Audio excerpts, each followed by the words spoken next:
बेईमान बदकार ये समाज में अभी हो रहा है। धर्म पर चलने वाले के साथ मजाक बनाया जा रहा है। जो किसी का धन हड़प ले नहीं देता उसे बड़ा चतुर आदमी बताया जाता है। उधर जब ये बात बताई है गाय और बैल ने कि महाराज एक कलयुग बहुत बड़ा पाखंडी है, मंदिरों में मूर्तियां तोड़ी जाएंगी, धर्म के पीछे लड़ाई झगड़ा चला रहेगा। और आज भी आप देख रहे हो कि हिंदू और मुसलमानों के पीछे झगड़ा आपस में चलता ही रहता है। ये विद्वानों ने आज से कई हजारों साल पहले ये भागवत पुराण में लिख दिया है, जो आज सामने हमें तुम्हें दिखाई दे रहा है। और उन्होंने ये भी बताया कि कलयुग में स्त्रियां अपने पतियों को भी धोखा दे जाएंगी। जिसके पास में पैसा अधिक होगा, धनवान होगा, उसके पीछे महिलाओं की संख्या ज्यादा होगी। महाराज ये दुराचारी है कलयुग। जब ये शब्द सुना तो महाराज परीक्षित को क्रोध आ गया।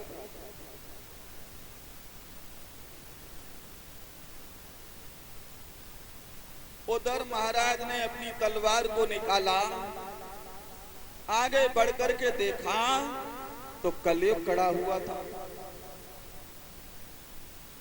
कलयुग को देखा, तलवार निकाली,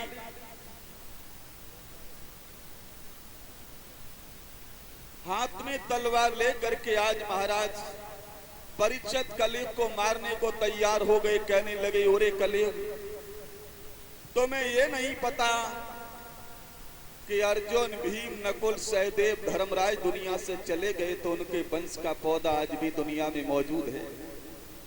उनके शासन को चलाने वाला, धर्म का पालन कराने वाला, धर्म पर चलने वाला उनके वंश का पौधा आज भी मौजूद है। और क्या बोले हैं महाराज परीक्षित कि क्या समझ लिया और इतनी जल्दी अर्जुन का जमाना बीता है।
परीक्षित तू ये समझ रहा है कलयुग कि अर्जुन, भीम, नकुल, सहदेव, धर्मराज दुनिया में नहीं रहे तो उनके वंश का पौधा आज भी मौजूद है।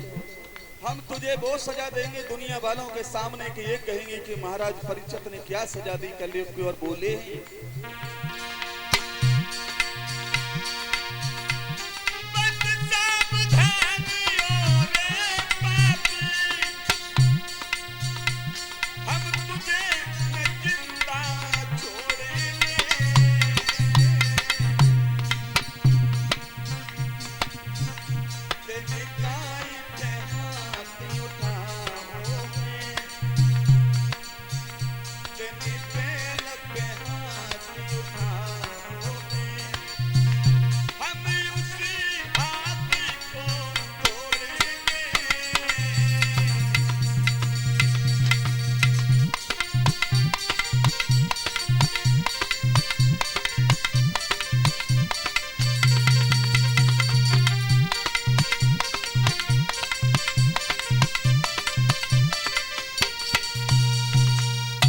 तूने गाय पर हाथ उठाया है, हम उस बोझा को उखाड़ देंगे। तूने गाय पर आग चलाई है, हम तेरी आंखें निकलवा लेंगे, हम तुझे जिंदा नहीं रखेंगे। जब ये कहा,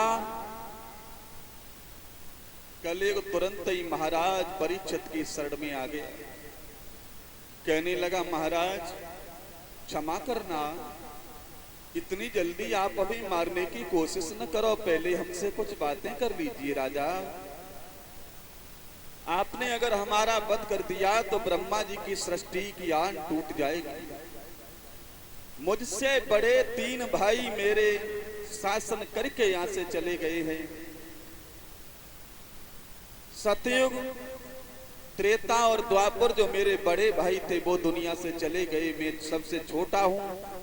अगर आपने हमारा वध कर दिया, हमें मार डाला, तो ब्रह्मा जी की सृष्टि रुक जाएगी।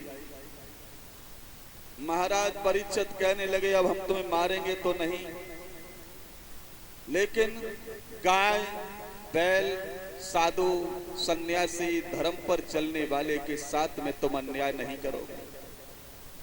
कलयुग कहने लगा, महाराज अभी आपको हमारे अंदर अवगुण नजर आ रहे हैं, लेकिन आपने हमारे गुणों को तो देखा नहीं अभी। परीक्षित कहने लगे, मुझे तुम्हारे अंदर कोई गुण दिखाई नहीं दे रहा, तुम्हारे अंदर हमें सभी अवगुण नजर आ रहे हैं।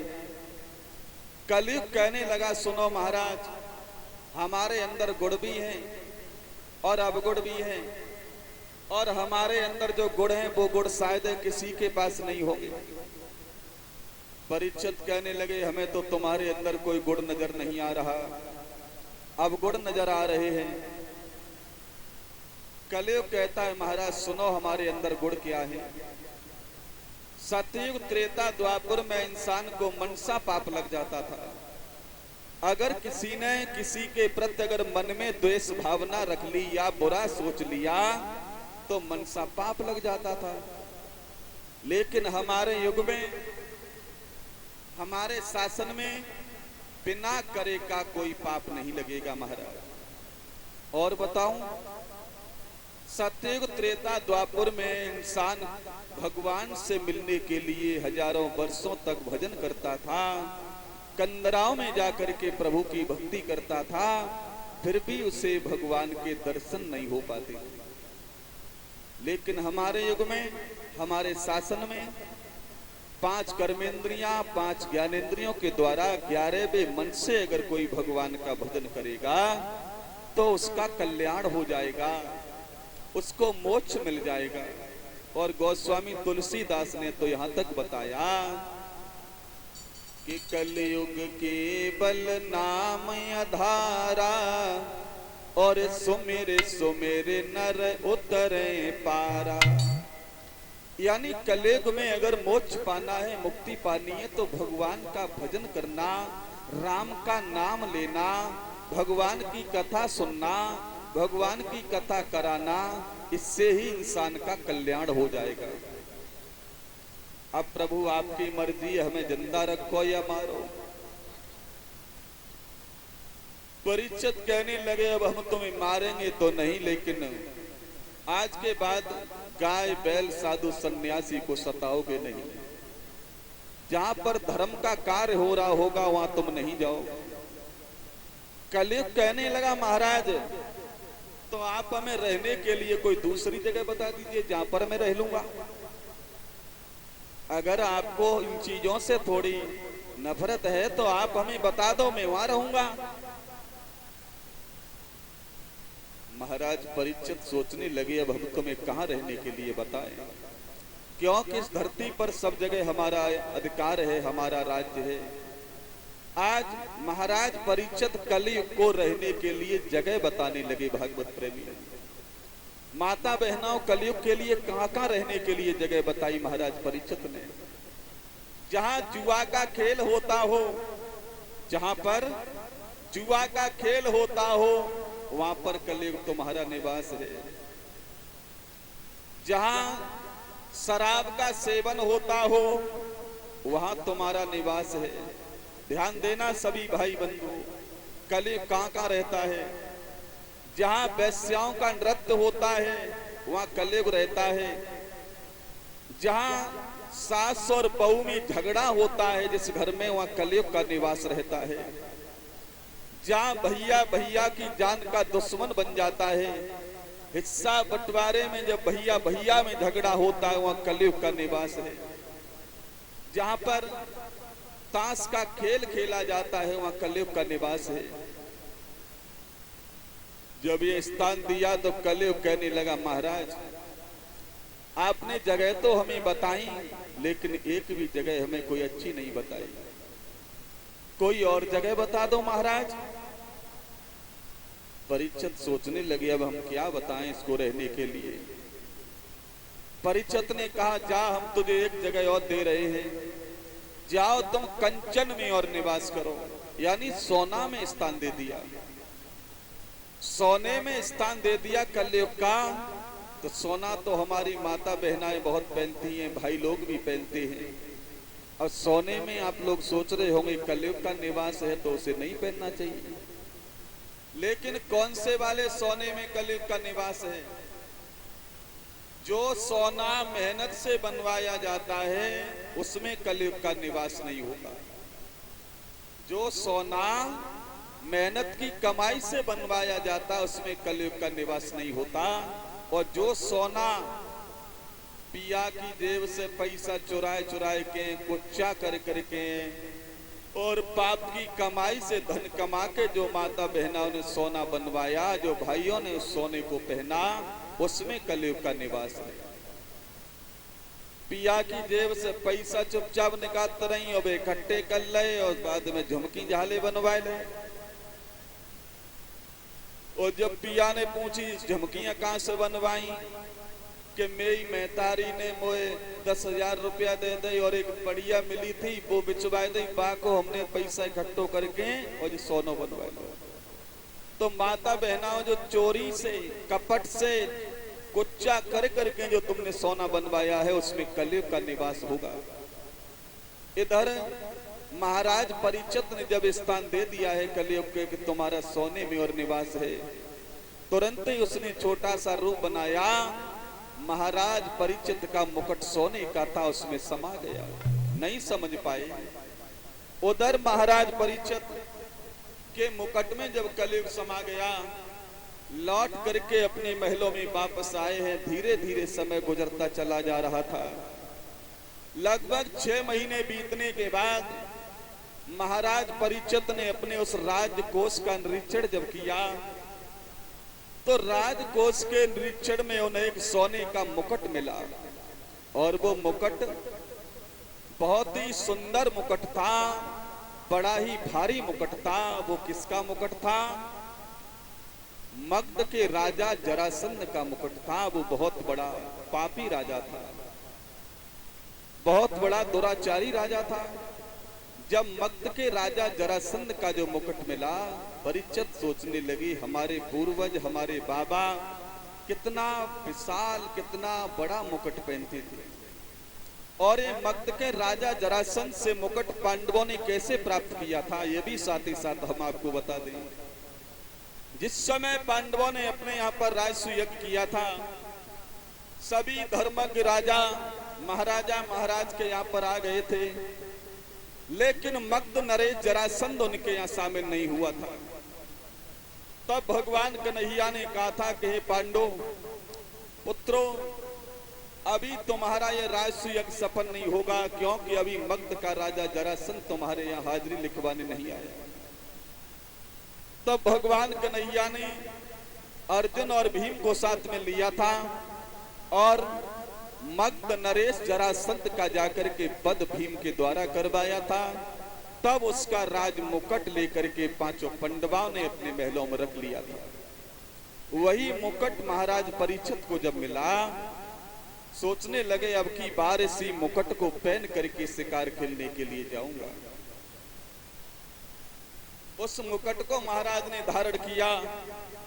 जेठ का महीना था, सूर्य पूर्ण यौवन काल पर है, भीषण गर्मी पड़ रही है।